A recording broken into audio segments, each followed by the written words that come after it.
O espírito Joana de Ângeles, pelas mãos de Divaldo Franco, nos diz: seja qual for a ocorrência que te surpreenda, concitando-te ao júbilo ou à aflição, dá graças.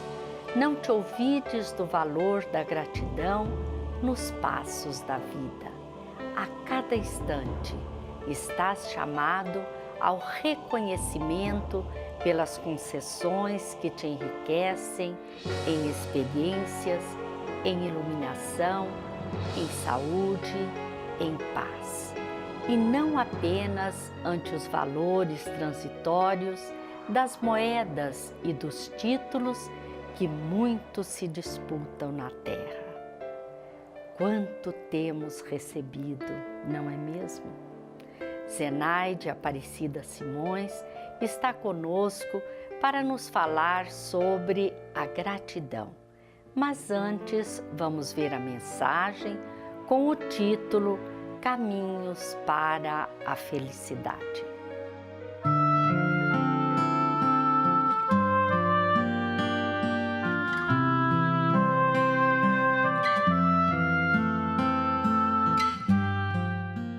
Muitas são as diretrizes que indicam caminhos para se encontrar a felicidade. Muitas sugestões e conselhos já foram dados para os que procuram pela felicidade. Essas iniciativas são positivas quando nascidas do desejo sincero de ajudar. E são necessárias porque cada pessoa poderá seguir pela rota que mais lhe seja favorável e que esteja de acordo com suas forças e entendimento. Os caminhos para a felicidade são muitos. Uns são mais curtos e mais íngremes e exigem mais esforço e renúncias. Outros são mais longos e mais planos, mas todos conduzem ao mesmo fim. A felicidade é, sem dúvida, uma construção diária que mais se efetiva quanto mais a ela nos dedicamos. Quanto mais conscientes dos passos que nos levarão ao seu encontro, mais perto dela estaremos. Mas enquanto não conseguimos conquistar a felicidade suprema, podemos ir preparando o caminho com algumas atitudes fáceis e lúcidas nos passos de cada dia. Eis algumas dicas. Use expressões meigas e cobertas de ternura. As energias afáveis favorecem uma atmosfera de paz no coração que as exercita. Busque a visão otimista sobre as pessoas. Enxergue o lado bom que todos nós possuímos. Pequenos gestos de bondade por dia alicerçam as grandes atitudes do amanhã, sedimentando os nobres e elevados sentimentos. Silencie diante das críticas as atitudes infelizes do próximo. Somos nós mendigos do entendimento alheio ante nossos equívocos repetidos. Aprenda a deixar fluir a compaixão quando a dor espelhar-se na alma do próximo. Condicionará desta forma as próprias forças no caminho da caridade, irradiando o calor da fraternidade por onde passar. Sorria, ainda que esteja atravessando difíceis momentos na terra.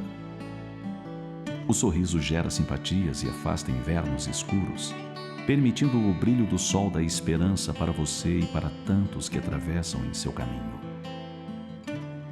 Mantenha calma em qualquer situação. Quem confia em Deus e está convicto de sua providência infalível, sabe que os recursos necessários chegarão tanto mais rápido e precisos quanto estivermos em posição positiva na vida. Tolere o mais que possa. Perdoe sempre. Leve paz onde houver dissensões.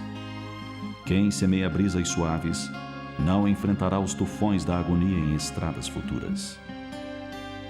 Conceda ao irmão do caminho a gentileza de sua sincera alegria pelas conquistas dele. Demonstre despreendimento natural.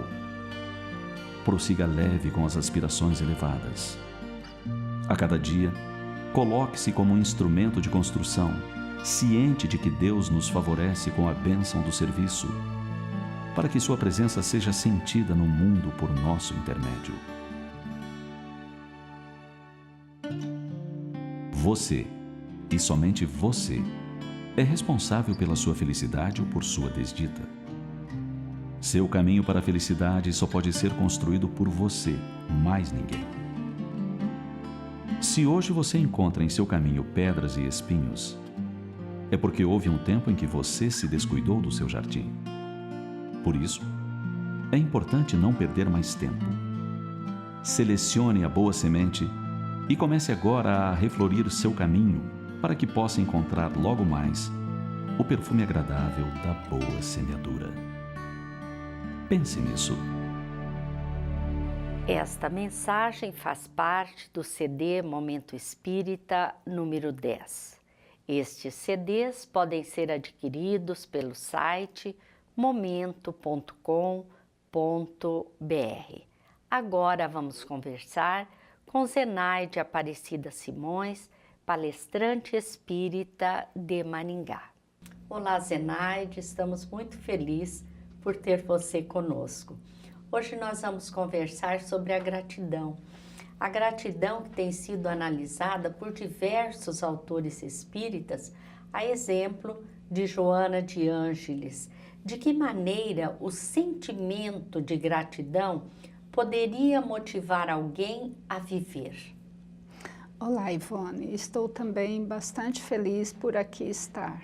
Para que isso se dê, para que haja essa relação do sentimento de gratidão como motivação para uma vida, é preciso lançar mão de algumas informações que os espíritos nos trazem. A primeira delas, o sentido da vida. Qual a finalidade da vida? Por que aqui estamos? E os espíritos nos dizem que nós nos programamos, fazemos planejamento para a vida na Terra, em seus vários aspectos, na vida familiar, na vida profissional, na sociedade. Mas para que esse planejamento alcance a sua finalidade, que é o nosso progresso, a nossa evolução, necessitamos de um corpo. Não é possível agir na matéria sem o corpo. Então, necessitamos do corpo físico para que se realize esse planejamento. E esse corpo físico, ele é um conjunto de bênçãos, é um celeiro de bênçãos, porque propicia a nós trabalhar as nossas sensibilidades, a nossa inteligência, a nossa emoção, e que, por consequência, trabalha-se o sentimento de gratidão, porque ele permite que tudo isso aconteça na Terra. Diante disso tudo, então, desse extremo valor do corpo para nós, por que destruí-lo? Quando deveria ser para nós um motivo de respeito, de valor e de gratidão a esse veículo, a esse instrumento que nos propicia realizar o nosso projeto, o nosso planejamento de vida na Terra.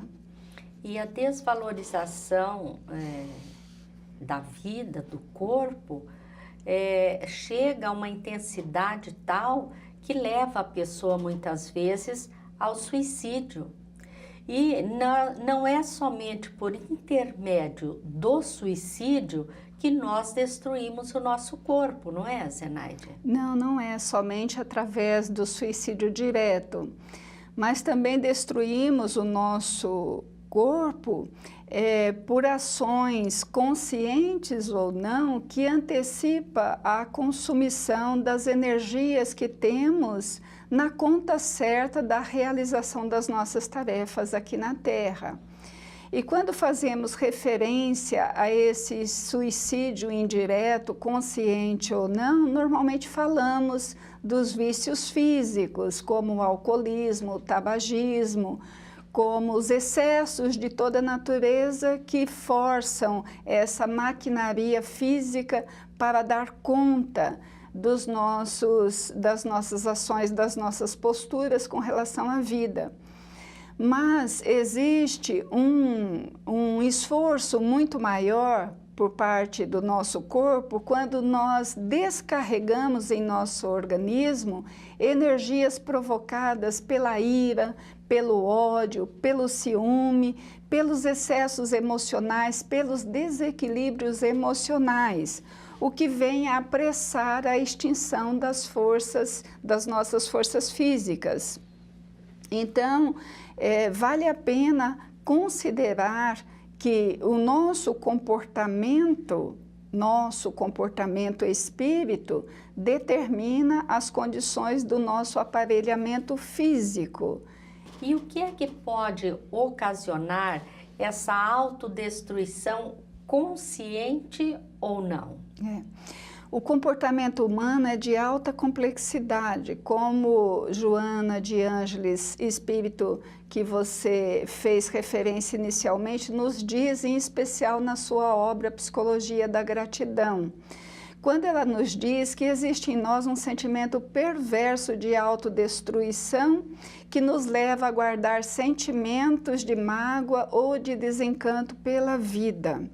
Nós encontraremos nessa obra também a referência de que nós alimentamos em nossa intimidade sentimentos de culpa por experiências de vidas passadas ou da própria vida, o que nos leva a transitar facilmente da alegria para a tristeza, que nos faz fazer escolhas por uma postura de autopunição, uma postura de autodestruição em detrimento das conquistas alcançadas, dos sentimentos desenvolvidos, o que é muito mais frequente em nossa vida. Mas por essa postura de autoflagelação, nós deixamos de lado tudo aquilo que é bom para valorizar aquilo que é negativo. E isso... e quando o nosso sentimento predominante deveria ser o da gratidão pela experiência atual e as possibilidades que temos de realização na vida atual. E em especial, o nosso sentimento deveria ser o da gratidão moral. E o que vem a ser essa gratidão moral, Zenaide? É uma predisposição para o perdão.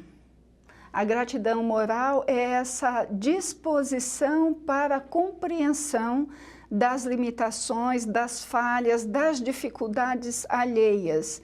Mas para isso exige de nós uma maturidade espiritual, exige de nós uma maturidade emocional para ter essa predisposição de aceitação e de compreensão das limitações do outro. E também o que é pouco frequente em nosso comportamento e que deveríamos buscar com mais interesse, com mais vontade, é a cultura da compaixão. A cultura de se compadecer pelas dificuldades daqueles que estão à nossa volta, até porque nós também somos carecentes da compaixão, da aceitação, da compreensão das nossas faltas, porque nós também erramos. E esse entendimento de que o outro tem limitação, tal como nós também temos, nos leva à conquista dessa maturidade espiritual, à conquista da maturidade emocional, o que facilita a convivência, o relacionamento. Inclusive, esse é um dos nossos maiores desafios na proposta de vida aqui na Terra.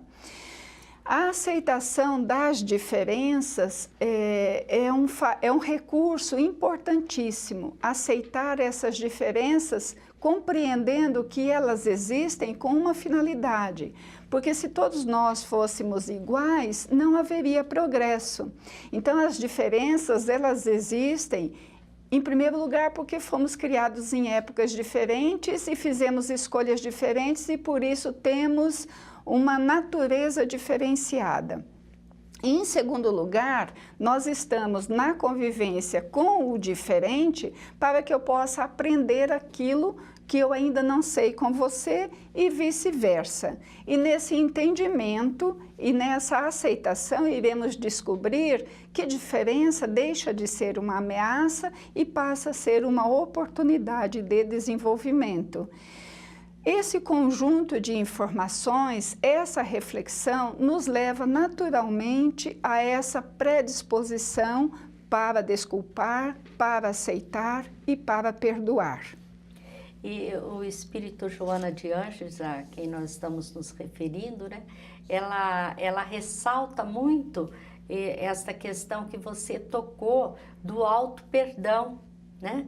De você aceitar-se no sentido de identificar as suas falhas e refazer, buscar o aperfeiçoamento, não é, Zenaide? Sem dúvida, nos dois aspectos, o auto-perdão e, por consequência, o perdão. Porque quando nos auto-perdoamos, nos identificamos como seres falíveis.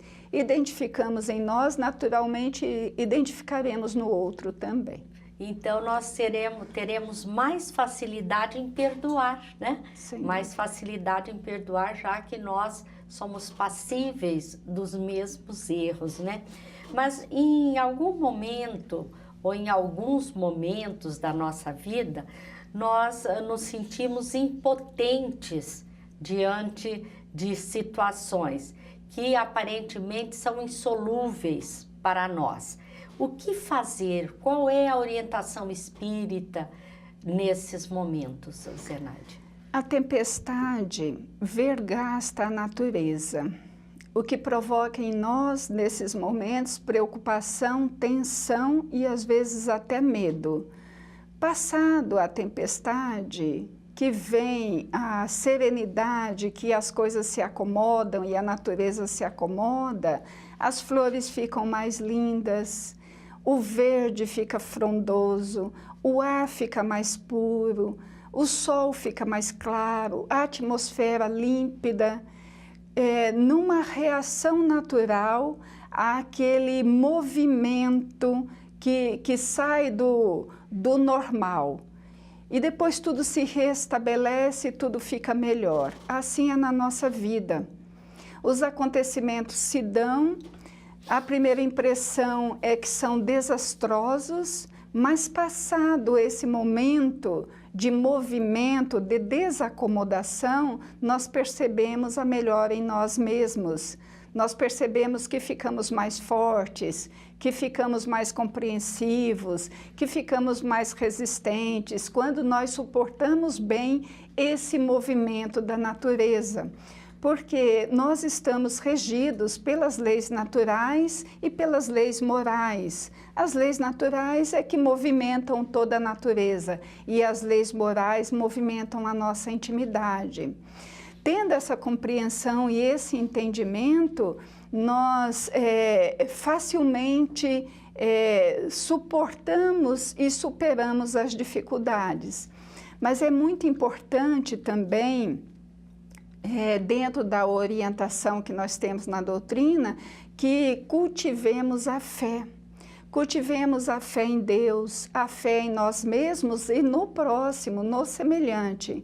Conta-se que um alpinista, no desempenho do seu hobby, escalando uma montanha, numa noite de temperaturas baixas, com uma nevasca muito intensa, ele perdeu o equilíbrio e caiu, e se sentiu preso pela corda de segurança, e se sentiu no abismo, naquele despenhadeiro. Passado o primeiro impacto do medo e do susto, ele fez uma prece fervorosa a Deus, rogando auxílio, rogando a assistência, e ouviu uma voz que sugeriu que ele cortasse a corda que o prendia. Mas como ele julgou inusitada aquela voz que dizia para cortar a corda, ele sentiu medo que, se assim agisse, poderia vir a morrer. E não fez, não atendeu. E ali passou a noite congelante. No dia seguinte, com a chegada de uma equipe salvadora, um dos integrantes surpreendeu-se que, se ele tivesse cortado a corda, que ele se encontrava a menos de 1 metro do solo, teria salvo a própria vida. Então, essa passagem nos vale para a reflexão a quantas anda a nossa fé diante das dificuldades. A quantos momentos nós estamos recorrendo à paternidade divina? É bem reflexivo, né, esse caso. Zenaide, diante de uma sociedade materialista, de uma rotina massacrante, como aplicar em nossa vivência diária conceitos de fé, conforme você já se referiu, de perdão e de gratidão? Ivone, a grande missão do Espiritismo é vencer o materialismo. Essa é a grande missão do Espiritismo. É nos espiritualizar, demonstrar para nós a continuidade da vida, a imortalidade da alma, mas com a continuidade da vida. Demonstrar para nós que somos espíritos imortais e que temos uma vida única, com períodos de passagem pela Terra, para aperfeiçoarmos-nos aqui. E o homem é um ser criado para experiências e iniciativas diversificadas. E a rotina é uma ferrugem que destrói essas possibilidades de desenvolvimento e de crescimento. Não nos referimos aqui à rotina que organiza as nossas vidas, porque nós precisamos de uma organização em nossas vidas, um planejamento para as nossas vidas, para que as coisas tenham uma chance, uma possibilidade maior de darem certo. Nos referimos àquela rotina que impede voos mais altos, onde nos acomodamos em ações sempre idênticas, da mesma forma, o mesmo caminho, a mesma conversa, a mesma postura, sem a dinâmica do novo, da renovação, do diferente. Porque isso proporciona crescimento. Quando nós temos essa perspectiva, quando nós temos esse direcionamento para o progresso, nós evitamos essa rotina massacrante que você se refere. Nós buscamos, sim, a ordenação das nossas vidas, mas com o propósito de fazer diferente a cada dia aquela mesma tarefa, de dar um colorido maior para aquelas atitudes, de refletir um tanto mais sobre as nossas experiências profissionais, de trabalhar um tanto mais os nossos relacionamentos pessoais. Nós estamos interagindo com as mesmas pessoas, exercendo a mesma tarefa profissionalmente falando, mas estamos buscando a cada dia fazer melhor, apesar de ser uma rotina, mas fazer cada dia melhor. E como que nós podemos conjugar a bondade divina com o sofrimento que todos nós experimentamos? A dor é um aguilhão que nos reposiciona na vida. É um recurso educativo. Essa compreensão faz com que lidemos melhor com as circunstâncias de dificuldade. O nosso senso de educação e de justiça, apesar de ser embrionário ainda, nos ajuda a compreender o sentido de paternidade divina.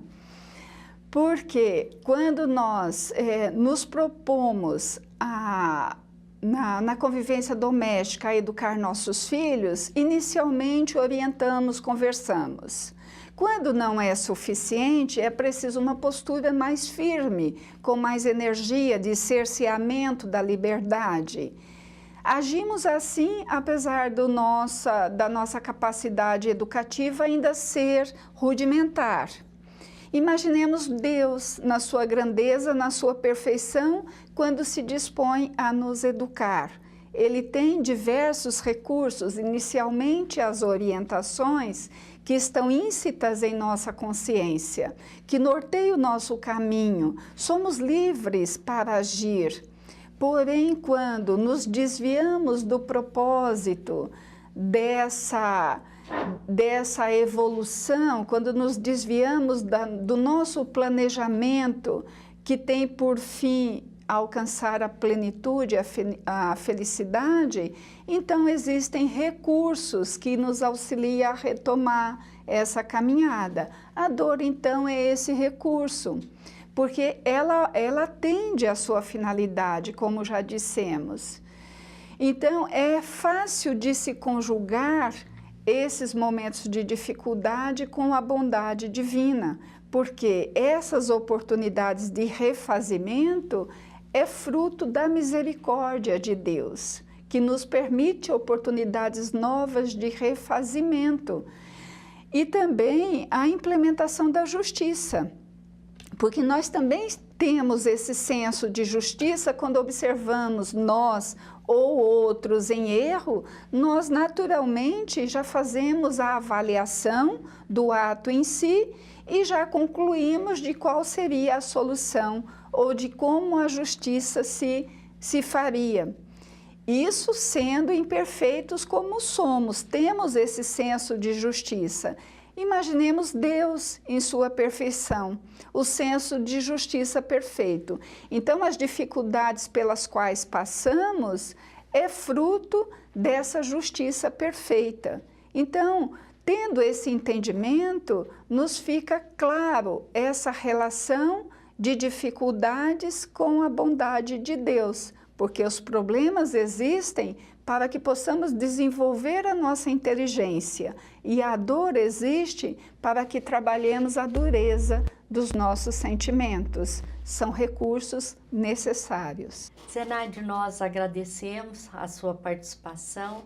Você nos deixou muito material para nós refletirmos. Nós agradecemos a todos vocês que mais uma vez estiveram conosco e lhes desejamos muita paz.